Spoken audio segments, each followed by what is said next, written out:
Hey guys, Savage Joy here with Real Progressives. I apologize, tonight is audio only. As you might be able to tell, I am quite under the weather.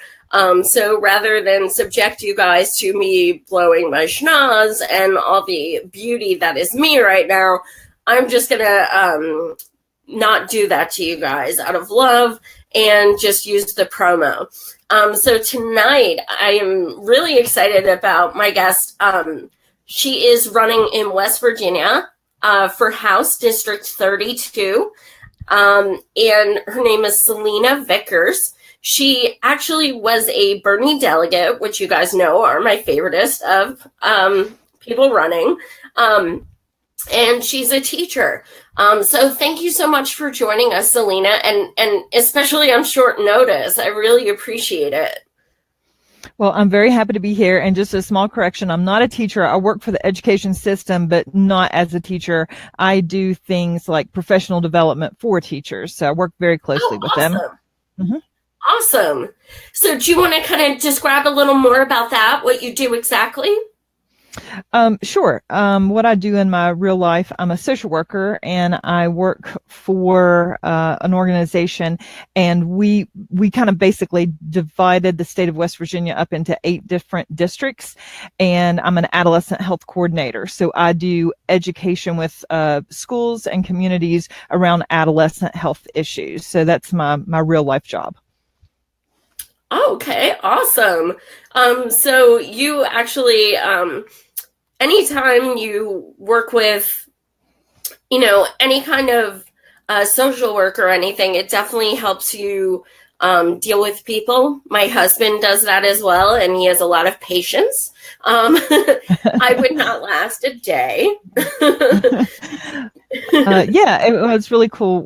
We have a annual social work conference every year, and today was the last day of this year's social work conference, and I was actually endorsed by our social work PAC, and we had a reception, and people were asking you questions and things like that, and something that I thought it was good to share with them is that my experience as a social worker really prepared me to run for office, because, I'm used to being, knocking on people's doors, going into people's houses. Sometimes those houses aren't, the best of, structurally, and not necessarily really clean or whatever, and people are experiencing problems, and listening to the concerns that they have and trying to figure out a plan. So I think that being a social worker has really prepared me to campaign, which is really interesting, because I really thought when I made my decision to run, I thought that I would do a very good job if I was elected. I think I'm smart enough, and, I can figure out how to actually do the work, but I wasn't really looking forward to campaigning. I thought, I'm like, oh my gosh, you got to go talk to these people and convince them to vote for you and da-da-da. And what I found is it's very much like what I did in my social work life, which is go to talk to people about the things that that they need in their lives to help them be better. And so I've actually really enjoyed campaigning. That is amazing. And that's the best kind of candidates, ones who actually go door to door and actually speak with the people who are their constituents, people who are going to be the ones who cast those votes. Establishment sure as hell doesn't do that. I see Megan Meyer join. Thank you so much for recommending Miss Selina, Megan. And she actually told me some really incredible things about you. She stated that you got Manchin to sign a statement that he wouldn't pledge his superdelegate before a primary again. Yes. How? So when the indivisible groups started popping up, they really encourage you to just go to events where the incumbents, were, and to talk to them. And, a lot of that was about addressing, Republicans. Well, in West Virginia, it was, we have Joe Manchin, who is, he's the most Republican of the Democrats. There's a couple of them. He's very, very conservative, and so he was a superdelegate. He was, I think, very instrumental in Hillary winning West Virginia, who, by the way, all 55 counties voted for Bernie. Hillary Clinton only won 36% of the vote in West Virginia. However, she won the state of West Virginia because all 8 superdelegates lined up for her. Okay. So with that, the superdelegate issue is very personal to me because that was like spitting in the face of West Virginians and saying, we really don't care what you think, people. We know what's best and we're going to do what we want to do. So I went to one of his first events that he put together when he was, he's running for re-election this year. And I went to one of his first events and talked to him about this, and he kind of poo-pooed it. And then I went to the next event, and one of the questions that I asked him is about the superdelegate. And he was like, oh, and then by this time he realized, oh, well, these Bernie people are not going to go away. I have to deal with them, And so he was starting to try to court us a little bit. And so I just asked him about the superdelegate, what are we going to do about it? And I tried to negotiate with him. And what I ended up getting him to agree with is that he would, at that time, and this was like last fall or something, that he would agree to, he would not verbally say what his superdelegate vote would be until after the primary vote. So he wouldn't try to sway things by saying that. So I'm like, okay, well, let me write this down. So I wrote it down. He signed it. I have that. I think I posted it on Facebook. But since then, there has been a lot of movement, and I've attended the Unity Reform Commission meetings, and that got handed off to the Rules and Bylaws Committee. And there is a lot of movement towards saying, hey, we're just going to end superdelegates. We're not going to just reduce them. And so, where there was movement on that, I went to him and talked to him about that. And he says, oh, yeah, that's very undemocratic, and I'm fine with giving up my vote. And he has told me twice personally that he would be willing to give up his superdelegate vote completely. And I've asked him to go public with that. He told me that he would, and he hasn't gone public with that. So I mean, and to be quite honest, he will tell me one thing and do another thing, but I do have in writing that he will not go public with his superdelegate vote. So anyway, so yeah, there's that. That is amazing, though. Still, the fact that he signed that, oh my God. Mm-hmm. He's not the only person that did that to us, where Al Franken did that to us too, where we won the state and he refused to listen to us and he went to Hillary. So it comes down to what the hell is the point of superdelegates? According to Debbie Wasserman Schill, it's because they want to keep out grassroots candidates. That's what she said. That is absolutely accurate. So I know that Dems have made remarks that they're lowering the number. I don't know if that's really going to be that advantageous. What are your thoughts on that? They haven't gotten rid of them. They're just saying they're lowering the number.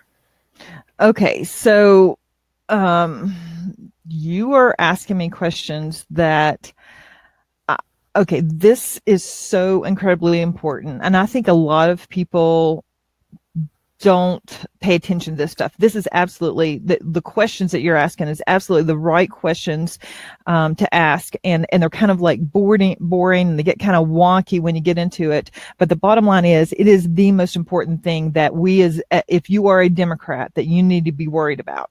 So where the Unity Reform Commission, they finished up their work. They sent their report to the Rules and Bylaws Committee. All right. So they have it until the fall. And I've gone to every one of their meetings. In fact, they have another meeting next Tuesday, and I'm not going to go to that one because it's my primary date. But what they seem to be moving towards, and talking to them individually, and by the way, they're all either establishment or Hillary people. They kicked all the Bernie people off of this last fall. Okay. So even being the establishment Hillary people, they recognize that what happened in 2016 absolutely divided the party. They know that they have no chance of moving forward as a party if they do not fix this issue. When I talk to some of them individually, they will say, we don't think this is a good idea. We think superdelegates are great. They don't say, oh, this gives us so much power, but that's what that's about. But they understand that it caused so much division, that they have to heal the party. And so they are, at the very least, I believe, going to reduce the number of superdelegates drastically. So right now, everybody that's a chair, vice chair, Democratic man, Democratic woman in the state are automatic superdelegates. That's going to go away. They will now be automatic delegates. They get to go to the convention, but their vote is going to be proportional to how their state voted. Okay. And then there'll still be a few grassroots people, but the people who, per the Unity Forum Commission report, will be what they call distinguished party leaders. So that's people like Democratic congressmen, Democratic presidents, ex-presidents, governors, people like that. Okay. So people like Joe Manchin. So they were going to leave those people in place. Well, at the last rules and bylaws meeting that I went to, there were, and just, it's on my, it's on the Vickers for House page. Basically what they said is, Congress is the least diverse group of people that we have. Why are we going to leave the least diverse group having a super vote? To be quite honest, I think it's a little jealousy. Like, if I can't have it, why can't they? But even those people that are the Hillary establishment people were saying, this isn't fair. Why do they have the super vote? So there was definitely momentum towards saying, if we can't have it, nobody can have it. And then they started having that conversation. So I think that it's possible that they will do away with superdelegates altogether. I know that there are people within the DNC that are kind of like the burning wing of it. That are going to be, pushing for that. I don't know the outcome, but I really, truly believe that at the very least, it will drastically reduce the number. And the other thing, and I'm sorry I'm ranting about this. Oh no, but the other really important thing about it, that I've tried to get them as rules and bylaws to talk about it, and they won't. But they are the people that are most vulnerable or most subjective to being influenced by money. Okay. So if somebody let's just say, Joe Manchin, he takes, thousands and thousands and thousands of dollars from, coal companies, fossil fuel companies, from big pharma, that sort of thing. His daughter is like the CEO of like a big pharma company. So you take all that money from them. Do we really think that those companies are not going to go to, if he has like a super vote, that those lobbyists aren't going to go and say, hey, this is the president, or this is the nominee we would like you to vote for that would be most favorable to our industry? So that bothers me more than anything, is that they are the most vulnerable to having that kind of influence. And what I believe happened, I can't prove it. I was told this by insiders, but I to be fair, I don't have proof of this. But what I was told is that, Joe Manchin, who runs the West Virginia Democratic Party, that he basically had a deal with Hillary of, everybody thought Hillary was going to win, that if she got to be president, then he would have some kind of administrative position, secretary of something or other. Okay. And so that he needed to have West Virginia. Now, I was in a meeting and I heard this directly from him. He said, this was a Federation Democratic Women meeting. He said, I told Hillary that we could not give West Virginia to her in the general, but I promised her that in the primary that we could deliver West Virginia to her. All right. So every single county in West Virginia went to Bernie Sanders, but he did deliver West Virginia, or it was delivered, to her. And I believe that he made that happen because he was able to use his influence over the other superdelegates to every single one. It boggles my mind that 8 people in West Virginia that were supposed to be people that were elected by the people of West Virginia. They were supposed to listen to the people of West Virginia, that every single one of them said, West Virginia, we really don't care about you. This is what we're going to do, and I truly believe that Joe Manchin made that possible. So that's another piece of the superdelegate issue, that they are able to use their influence to line up, to work out political favors for themselves. So there's multiple issues about why the superdelegates are no good. Absolutely. And a viewer, Brandy Miller, she stated that he was on the list to be Hillary's VP, and that is totally correct. That's a really good point. We saw that when WikiLeaks came out with Hillary is it was like her top 20 list, and Bernie was 21, and it said worst case scenario, underline. Oh my God, I would die if I had to pick him. I know. If I'm really I'm not gonna win, and I have to share the spotlight. Oh my God, she'd be in the White House if she would have done it, but she can't share. That would have been way too hard. I don't have any proof of this either, but I have a feeling something like that with Elizabeth Warren probably happened. All the people who, suddenly came to support Hillary, it seems those things are totally plausible. Mm-hmm. The inside favors, it makes total sense. Someone else brought up Howard Dean, another good example. Also, one of the most frustrating things as a burner was during the primaries, those superdelegate votes were 100% included every single time there was a primary. So mm-hmm. people were like, oh, Hillary only needs 100 more. She's good. She's done. Mm-hmm. And people kept insisting she was close to winning the entire time. Therefore, some people weren't voting because they figured she'd won.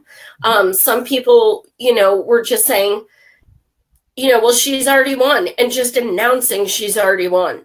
And the media was treating it as though she's already won. And we filled out petitions and everything like that to get them to stop including it in those numbers. But they wouldn't. So that was one of the most frustrating things about those superdelegates. Also, as a delegate yourself, I was on the outside. I was one of the people banging on the fence and screaming and chanting and marching and those things, protesting Occupy DNC. As it inside, okay, I know so many stories of what went on, but what was it like for you as a Bernie supporter, as a delegate, being in there those few days and being surrounded by people with so much hate and just so much disregard for all of our work and our passion? What were those days like for you? Oh gosh, I have to say, I hear a little feedback. I don't know. I can hear myself. Okay. Thank you. So being at the DNC honestly was one of the worst experiences that I've ever had in my. I cannot remember in my life ever being so sad, so frustrated. I'd lived my whole life believing that we had this system, that was supposed to work, and it it was so incredibly unfair. And the momentum and the drive that I have running for office right now is directly related to the incredible unfairness that I experienced at the DNC. I really had no clue. I was clueless about how low people would stoop to undermine our democracy, honest to God. So I went into it somewhat hopeful because the WikiLeaks had come out like right before. Like I went up to the convention on Friday. It didn't start till Monday. There was like this I can't remember, it was like the People's Convention or something like that, and I wanted to go to that. And so I had already planned to be up there early. And so the WikiLeaks were coming out, and everything that we had like said, hey, it was rigged against Bernie. Hey, there was, the DNC did not give him a fair shake. Blah blah blah. All this stuff, what Debbie Wasserman Schultz had done, all that stuff was coming out, and me and my stupid, naivete, it was thinking, oh, okay, well, surely to goodness, these superdelegates will realize everything that we had been saying is true, and they will go, oh, okay, well, this, the numbers I think had Bernie like beating Trump at like 20% or something like that. And to be fair, Hillary beating him at like, I don't know, 10% or something like that. So I really thought that we had a chance because of the WikiLeaks coming out, that we could have a conversation with them and they would go, this is what's best for the country. This is what's best for the people. And I was shocked that they were not in the least bit interested in hearing that conversation whatsoever. The other thing that really, really shocked and disappointed me is that, I don't know how else to say it, but what I consider cheating. We were told what you do is they announce on Tuesday. They do the roll call on Tuesday. On Tuesday morning, each delegation votes. Basically, like you have breakfast and then you go into a group meeting and you do your vote. Okay, so. We were told in that meeting, we had a big discussion about a lot of things, about all the booing and everything that happened, and trying to figure out how to move forward, how to try to do some unity type of stuff. And what we were told is that we're West Virginia, you have to be in the West Virginia delegation area for your vote to count, because there were a lot of talks about doing the walkout and stuff like that. And so it was very clear to all of us, everybody at that meeting, that we had to be in the West Virginia delegation area or our vote would not count. So we voted, right?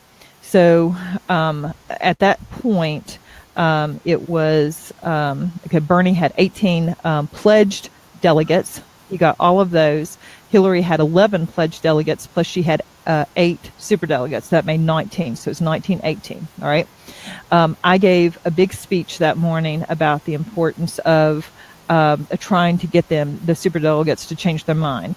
What I basically said in terms of West Virginia was that what would happen if, Hillary was very, very unpopular in West Virginia. And what I said was, if Hillary is the nominee, West Virginia will be in a royal mess, because we will not be able to get the vote out for Hillary. People will come out for Trump, and they will down ballot vote Republican. And I'll be honest with you, I'm not anti-Republican. I know some very, very good Republicans, okay?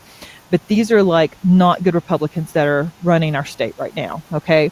So Republican establishment people is what I'm referring to. They will down ballot vote Republican, and West Virginia will be in a mess. And that is exactly where we are at right now. And I wish I was not right about that, but I was.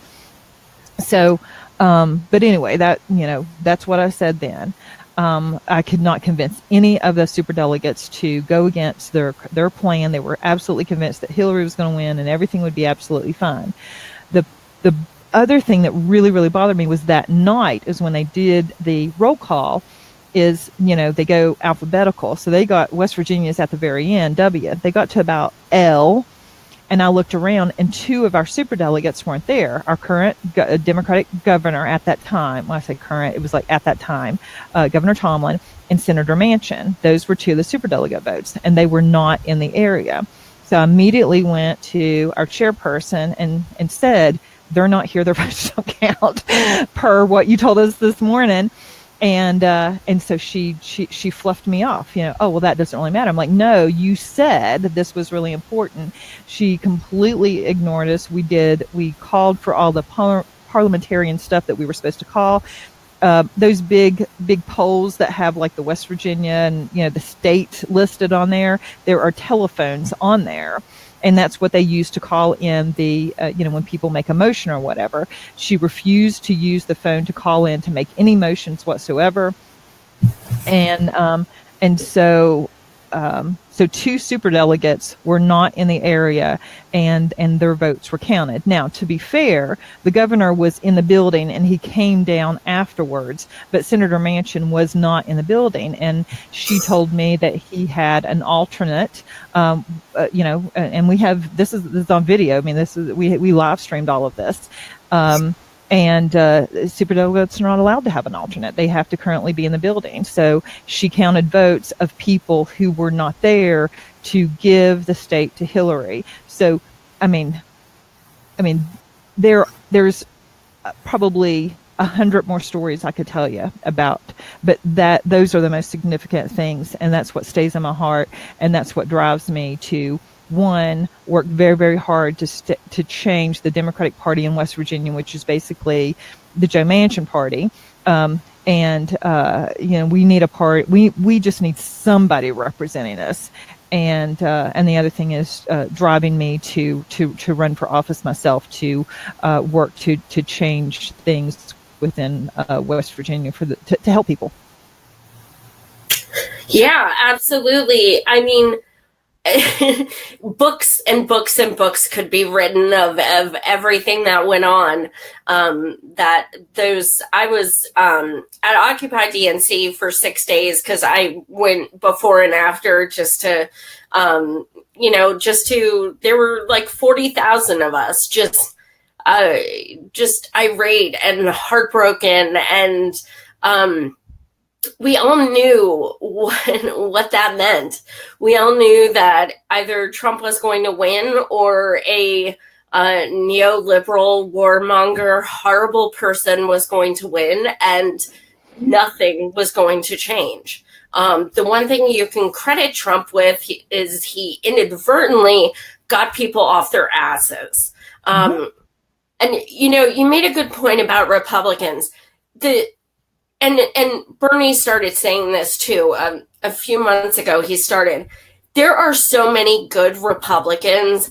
And when people say Trump voters, it's fucked up because it's not Trump voters. It's Trump supporters who are the bad people. They're the racists, etc. Trump voters are very different. They, places like West Virginia, I've interviewed two people who voted for Trump in West Virginia who were Bernie supporters. And the reason they did is because there's only one person who went to West Virginia and talked about jobs and talked about things like that and is anti-establishment. And people wanted hope. They're losing their jobs. They're scared of what this means for their kids, things like that. And they couldn't stand Hillary and they voted for the other option. I can totally understand that. Absolutely. And I'm sure you see that a lot. Absolutely. Two things I want to say about that. One is last weekend I went knocking on doors and talking to people. Ended up talking to this guy. It wasn't like the house that I was at. He was actually just living in a trailer out from it and just doing work at the house. The people who were like the voters I was knocking on their door weren't there, but I didn't know that. I just saw a guy working outside and thought it was him, and ended up talking to him, and he told me I can't remember how old he was, like 50 some years old. And he said that he had never voted in his entire life. And he registered and went to vote for Donald Trump. Like that. I mean, so Donald Trump spoke to people and that are hurting. Absolutely. The other thing is that okay, so this is weird, but when everybody was talking about going to the Women's March, I was like, okay, I'll go to the Women's March. Like, it wasn't like I went to the Women's March, but it wasn't like I didn't absolutely fall in love with that idea. But I felt a very weird, incredible desire to go to the inauguration. I really cannot even explain it, but I wanted to go to Trump's inauguration. So I went, not to disrupt. That's not who I am. But I really didn't even know what I wanted to go, but I wanted to go. So I ended up going, and Megan was there. We actually stayed together. And, but she was kind of into a little bit of the disruption stuff, but I went, and I'm like kind of creative. I really like to make really nice signs when I go to a protest or something like that. Like my son's always like the best sign. Everybody's like, can I get a picture of your son? But I could not figure out what I wanted to put on my sign. And like that night before the inauguration, what kept coming back to me was this interview that Sarah Silverman did with Bernie Sanders. And at some point she was kind of like pushing Bernie a little bit about, these, crappy Trump people. And anyway, he ended up saying this quote, and this, as I kept trying to put my sign together, this quote kept coming back to me. And it was something to the effect of, people say all Trump supporters are idiots. They're not. They're hurting. They're in pain, and we damn well better, support them or fight for them or take up for them, like something to that effect, right? And so I just like, oh my God, I can't put the whole freaking paragraph on this sign, Selena. Nobody reads the whole paragraph, And so I kept trying to come up with something, and then I just couldn't. And then that kept coming back to me. I'm like, screw it. I'm just going to put it on there. So that's what I put. I looked up exactly what the quote is. I put that on my sign, and I spent Trump's inauguration basically walking around DC holding up this sign that said this quote from Bernie Sanders about Trump supporters are not idiots. They are hurting people. And we as humans, as Americans, we need to recognize that they are not deplorables. They are hurting people that the Democratic Party has let down over and over and over again. And we need to be working for them, right? So I carried this sign around. I went to the inauguration parade. I went and stood amongst, for 2 hours. I stood, shoulder to shoulder with Trump supporters, that people who like came from all over the place to see him. I stood with lawyers and establishment people and other poor people and all these people, and had real conversations with them about why they voted for Trump and why they supported him. And you know what? They were not deplorable people. They were people who were looking for representation, who wanted help, that gave up on the Democratic Party, that felt the Democratic Party had lied to them, for years. Hey, we're for you. But then they turn around and like cut deals and don't help them. Right. So I had this, really nice, incredible experience. And so then I was leaving, and if anybody's ever been to DC for any kind of event, a rally, there's always people selling T-shirts, right? And let me tell you, the T-shirt people don't care. They just want to sell T-shirts. Okay. That's all they want to do. Right. So there was this guy, selling T-shirts, he's this Trump, and I didn't really think a whole lot of it. I was just like walking by with my sign, and he saw my sign, like as I was like leaving the parade, and I'll be honest, he looked a little rough, and he did. And normally they do not care what T-shirt they're selling. If Hillary had won, they would be selling the Hillary shirts, they're just selling T-shirts.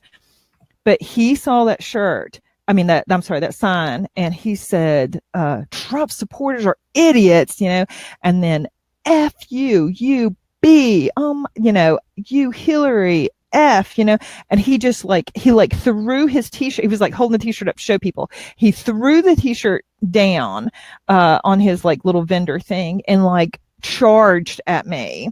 And they're like, the people I was like walking out with started kind of like form a little circle around me. They were concerned that, I think they were concerned that he was going to hit me. I was a little concerned myself.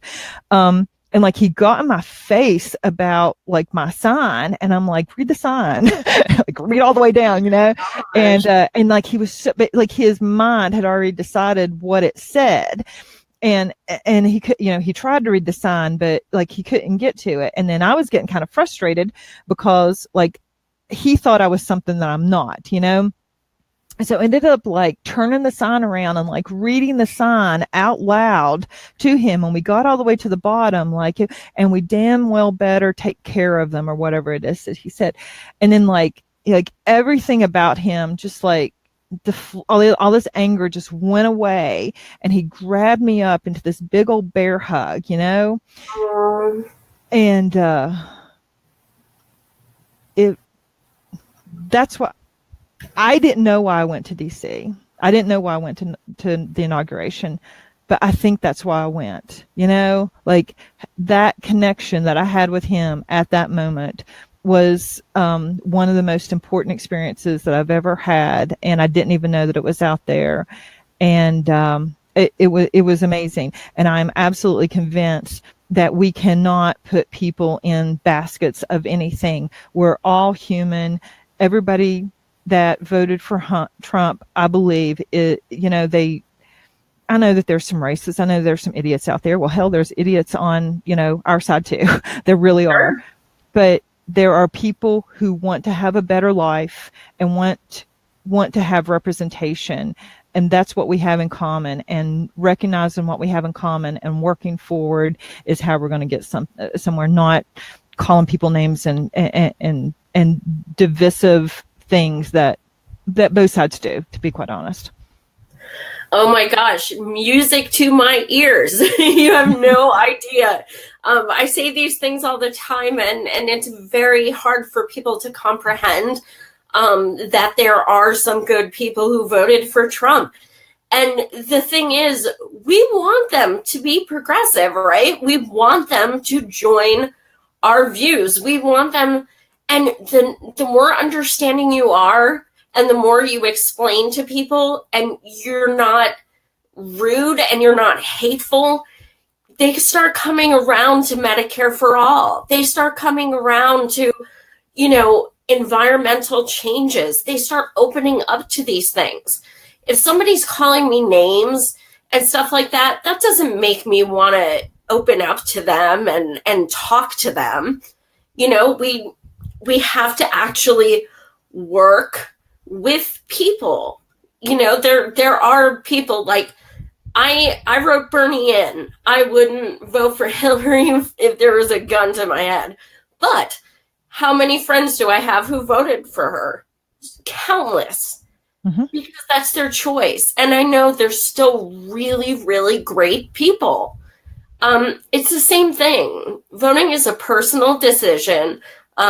It does not mean that someone is automatically good or bad. So I'm so glad to hear a candidate say that. It's refreshing. You also, speaking of DC, Megan also told me that you got Bernie to come to West Virginia by standing outside the Senate and passing him notes. Okay, no, not exactly. And I don't know that. Okay, I don't know that I got Bernie to come to West Virginia. So I was very drawn to Bernie's message. And I'll be honest, I had no, before, let's see, maybe May of 2015, I had never heard of Bernie Sanders. I mean, I had no clue who this guy was. And I saw this meme on Facebook. It had, I don't even know what it said, but it was something, and it was like, you know, candidate for president, Bernie Sanders. And I'm like, and whatever that quote was, it was like, oh my gosh, this is like something I would say, you know? So I like looked him up, and I ended up like spending hours watching YouTube videos of him like over the last 40 years. And the thing, if there was nothing else that that spoke to me about Bernie Sanders. It was the fact that he was not taking corporate money. That's like my bottom line about. I mean, I'm absolutely convinced if we could figure out a fair system of campaign finance, our troubles would be over. I mean, I really believe that, because we would start working on common ground issues. So that's my bottom line. So anyway, I got, Bernie Sanders invited me to a political revolution. I'm like, okay, I showed up, and so when Iowa was the caucus, and it got very, very close to in January, I remember like signing up on some kind of Bernie site to volunteer or something. And there were like these check boxes of like, what are you willing to do? Will you make phone calls? Will you knock on doors, whatever? And one of those boxes was like, would you go to another state and knock on doors for Bernie, And I remember thinking, and this is probably like in the fall of 2015, I'm like, oh my gosh, what kind of losers like go to another state and like knock on doors for people. And I mean, I was like, I was just astounded me like anybody would do something like that. So it got to be January, and Bernie and Hillary were like really, really close in the Iowa caucus, like the polls. And he was like 5 points away, and then he was like 4 points away, and he was like 3 points away. And I was like, looking at these polls, and I told my husband, I'm like, I think I need to go to Iowa. So I got on this van with these. I've never in my life done anything like this. I got it was like 11 o'clock at night in Beckley, West Virginia. I met a van full of, basically, I call them kids. They were like, 20 somethings coming from Charlotte, North Carolina. I got in the van with them. We traveled all night long. We ended up in Iowa the next day to basically knock on doors for Bernie. So while we were there, because that was like the weekend before the caucus, we ended up seeing Bernie twice. And at both of those events, I wrote him notes about West Virginia, because like I knew that like West Virginia needed something like that. So I wrote him notes, and luckily both times ended up being on the rope line, and I would like hand him these notes and like, it's from West Virginia, and so honestly, I have no idea if that impacted the reason that he came to West Virginia or not. But when it got close to being to our primary, which was in May, he had a campaign director in West Virginia. Her name was Helen. She's in Alaska right now. She's a really nice lady. And I remember like contacting her, and like I like met with her, and I went over all these reasons that like here's some things to talking points from Bernie in West Virginia, and And he really needs to go to McDowell County, which is the poorest county in the United States. They have all kinds of problems. And in both of those letters I'd sent him, I talked about how much McDowell, I just thought he really needed to go to McDowell County. And he's always talking about like standing up for the poor person. Well, go to the freaking, the poorest county in the United States. And so she called me up one day, and she's like, I was on my way to work, and she's like, Selina, you're not gonna believe this. I'm like, what? And she said, you get your wish. I'm like, what are you talking about? And she's like, Bernie's going to come and McDowell County. And I'm like, oh my gosh, so I worked with her on organizing some volunteers and that sort of thing. So he went to a food bank down in McDowell County, and he had a meeting, and basically what he didn't do a campaign speech. He wasn't saying vote for me. He said, I want to talk to people here about poverty, because we know that poverty is real here. And a friend of mine, Sabrina Schrader, was there, and a couple other people that I knew. But it turns out that Sabrina Schrader had been connected with Bernie a couple of years ago, and had actually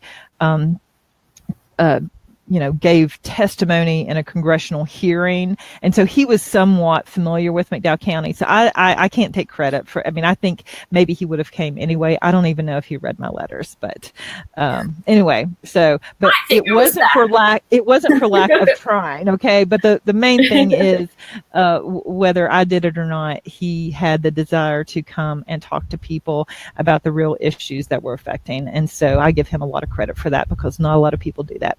People who are running for my position, for the position that I'm running for here, will not go 5 miles to talk to a community that has 4 times the cancer rate of any of the national rate of cancer. So we can't get people to drive 5 miles. Bernie Sanders goes to the poorest county in the United States to talk to people about their needs. People deserve credit for that. He deserves a lot of credit for listening and trying to work on those problems. That's what we need in our leaders. I don't care if you're conservative or progressive, go talk to people about what they need and work for them. Absolutely. I could be wrong, but wasn't McDowell County one of the Trump country forums he did? Yes, he did that after. Okay. Yeah, he did the poverty forum. Before the primary with Hillary, and then after Trump was elected, he went back to McDowell County and did another one called Bernie. I think MSNBC did it, and then Bernie in Trump Country. Bernie in Trump Country. Yes, absolutely. Yeah, and he talked to people about why they voted for Trump and the issues and that sort of thing. Absolutely. Yes, and so smart. At first, I was like, how does he, because he's the first person who said, I can understand why people compare me to Trump. And I'm like, what? I was so confused. But then he was like talking about how they're both anti-establishment. And I didn't, because they're so different personally and platform, I didn't get it. But he's the one who actually brought that up. And what better way to identify two people by drawing, similarities. And Trump stole a lot. In my opinion, Trump took a lot of Bernie's talking points on TPP and things like that. I think that Trump saw, hey, Bernie's making a lot of progress with people. Let me steal his talking points. That's what I think happened. And so I absolutely understand why people did that. Trump offered, he lied to people, but he was, what he said to people, he was offering them hope, and, we can't, I think we can't fault people for trying to pick a leader that they believe is going to make their life better. And I think people really believe that. And I talk to people, every now and then I run into somebody who, still feels that way, Anyway, but yeah, I think there are some similarities, but their styles are, 180 apart from each other. Refresh my memory. Are you guys in open state or closed? We're a semi-open. So if you're a Republican, you have to have the Republican ticket. If you're a Democrat, you have to have the Democrat ticket. But if you're independent, you can go and ask for your ticket. And we also, we have a Libertarian, and our Green Party is called Mountain Party. And so if you're independent, you can choose. But if you're in a party, you have to vote in your primary on that ticket. Right. Okay. That's how we are in Pennsylvania. What do you hope to see as far as reform in these areas? Because we know more than anyone how bad we got screwed. Do you want paper ballots? Do you want open primaries, ranked choice voting? What would you like to see down the line as far as changing our system? Well, I think in terms of big picture nationally, I think the Unity Reform Commission it's not perfect. I will be the first to say that what they have suggested, and I encourage everybody to, take 30 minutes of your life and download the PDF of the Unity Reform Commission report and read it. But I think that it's not perfect, but it is, considering it was the majority establishment and Hillary people versus the Bernie people, there was a lot of Bernie ideas in there. There was a lot of reform. So if just that gets done, I think that's an amazing movement forward, even if it's not getting rid of all super delegates. They in there they cover drastically reducing super delegates. They cover opening primaries. They cover caucuses, because I'm not from a caucus state, but from looking at things that happened in caucus states that needs reform. It's very unfair in some places, and just basically. Yeah, and just party reform overall in terms of transparency and fairness and things like that. So just moving forward with that, I think would be incredible. In terms of and here's the other thing before I move on to my own state. Everybody needs to pay attention to what the DNC and the Rules and Bylaws Committee are doing. It is absolutely critical, and their stupid little rules that they come up with directly affect what happens. Bernie would have won if it hadn't been for their rules. He absolutely, 100%. I'm convinced he would have won. Okay. So we need to make, and this isn't like, oh my gosh, she has such a gripe about 2016. If we don't fix what was wrong with 2016, we're going to have the same thing happen in 2020. We have to learn from the past and correct that. In terms of my own state and the reason that I'm running for House of Delegates, West Virginia is incredibly resource rich and pocketbook poor. We have been that way for generations. We have, I almost wish we didn't have all the fossil fuels that we have, but we've been taken advantage of by the coal company, and now the gas companies are doing their fracking thing. And not only do they want to do it, they want to leave us. They don't want to pay any taxes. They want to leave us with the mess, the frack. They frack in the northern part of the state. They bring all their frack waste down, want to dump it down into the ground in what they call injection wells. It leaches into people's well water. It's just this cycle of badness that happens. And it all is connected to campaign finance. It absolutely is. Absolutely. People who take enormous amounts of money from the fossil fuel companies, they tend to want to roll over and help those companies at the expense of their own people. Now, I want to be very clear. I'm not anti-corporation. I think that we need industry. We need to have jobs and that sort of thing. But if I have a job or if I have an industry and I create a waste, and you are beside me, and I take all my waste and dump it in your backyard, and say, oh, okay, well, I'm sorry, I really need to be able to do that for, to have jobs, and you just need to, shut up about it, and that's hurting you. That waste is hurting you and your family. I think that's not right. So we need to figure out how to have industry without poisoning people's water and air. And oh my God, they've passed laws here where gas companies can come onto your property and trespass so that they can do surveying, and then they can take your land with eminent domain. They're taking people's land, people's farmlands that they've had in their families for generations. Are like, so sorry, we need to put this really big 42-inch pipeline through here, and it's a potential bomb, because if it leaks, because there's caverns underneath West Virginia, and if it can't support it, and it just blows up or something, well, people in a 5-mile radius die, too bad, because we gotta make some money, so we have to figure out how to fix our campaign finance system to where we're not infringing on people's right to, money is apparently free speech. I want people to be able to donate to campaigns, but my God, if you are in Oklahoma and, the average income in little old Fayette County is, $25,000 a year,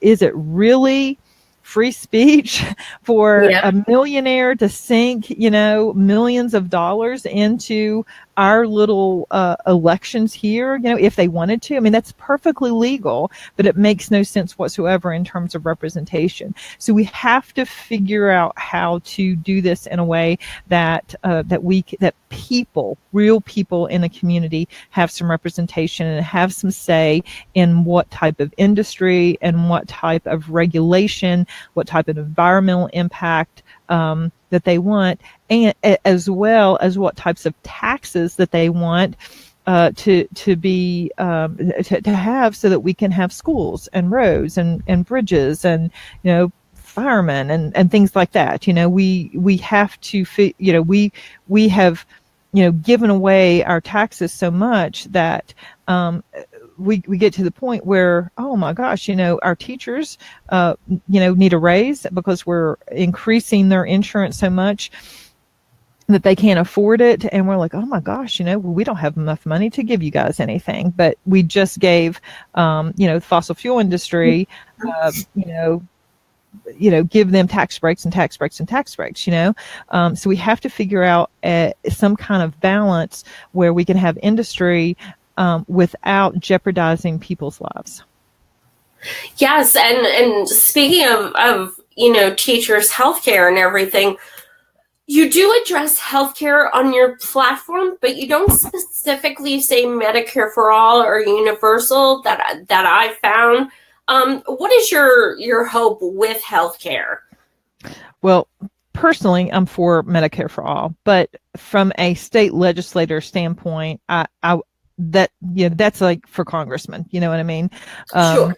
So, but I think that is the direction that we need to go.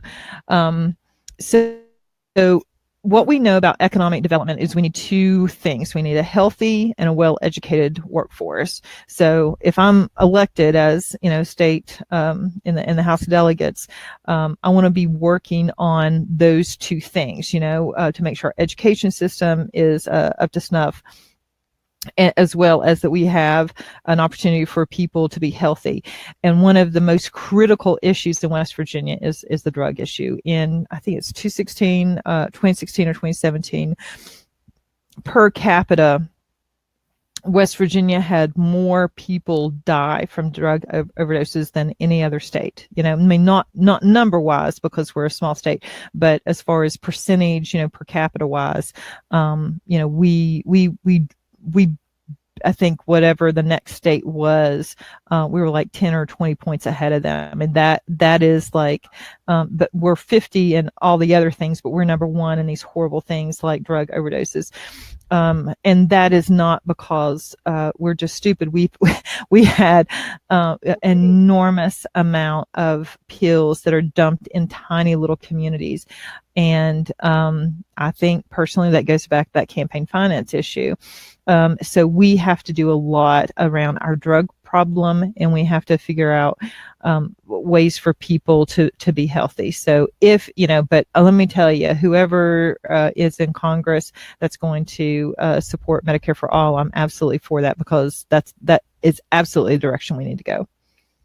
Yeah, 100%. I kind of feel like I could talk to you for another 5 hours. But I think we touched on everything I had here on my list.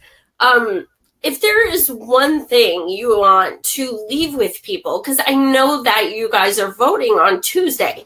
So I'm so thankful I even got you this short of notice. If there's something you want to leave with our viewers, to encourage them to come out and vote for you, or to send you a few dollars or check out your website or recommend you to other people in West Virginia, what would you like to leave them with? Well, I think, going back to that money issue, it is the most critical issue that we have. If we can address the money issue, then we can, if we can get the money stuff out of the way, then we could start having both Republicans and Democrats and Green Party and whatever working for, on common ground issues. So because before we can fix that problem, the best that we can do, I think, is to get people in that are saying no to the corporate money. I'm not taking any corporate money. I'm not taking any paid lobbyist money. So I mean, personally, I mean, not to be self-serving, but I think people like me, and there are other people. I mean, that's kind of like the trend now, is to say we need this. But here's the thing: we have to do more than go, oh my gosh, good job. I'm glad you're not taking the corporate money. We have to get behind those people. If you're in the area, then vote for them, volunteer for them, have a house party and introduce them to other people. And if you can, and only if you can, give a little bit of money to these people. Maybe it's $5 a month, maybe it's $3 a month, maybe it's $27 a month, whatever you can afford to do.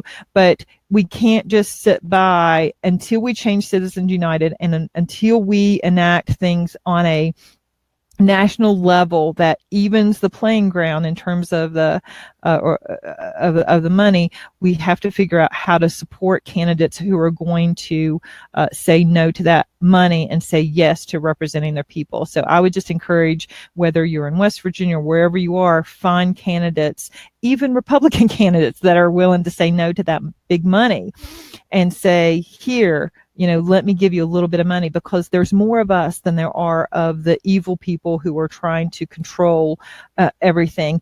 And if we pay attention, and if we can donate a little bit of money to these, candidates that are saying no to that corporate money, we can change this. We can change the stars. We absolutely can. But we need people working together and giving a little bit. 100%. And I actually had that down for closing.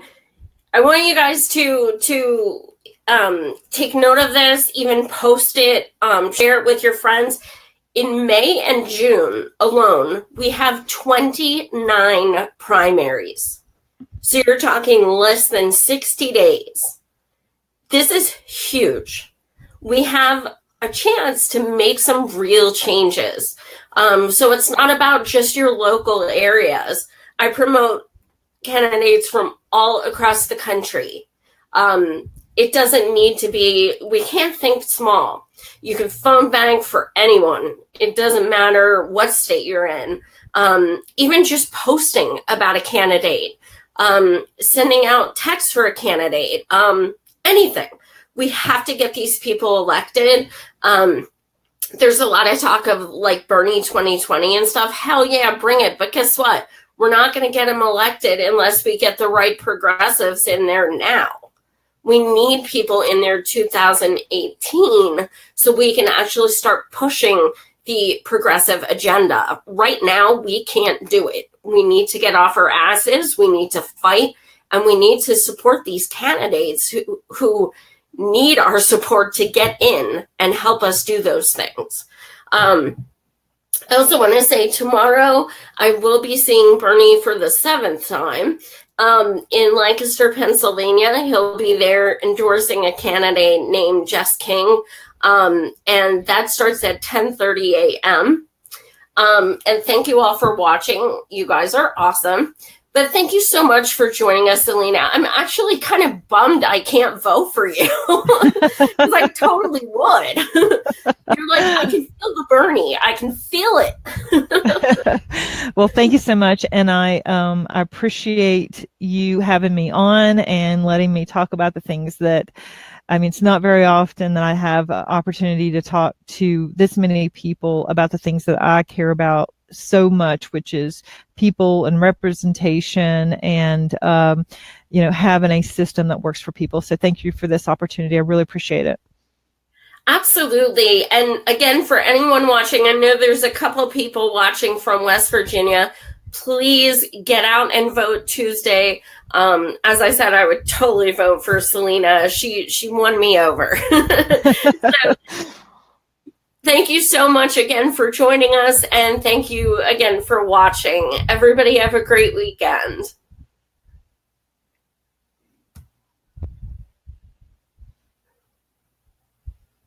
Joy, you still there?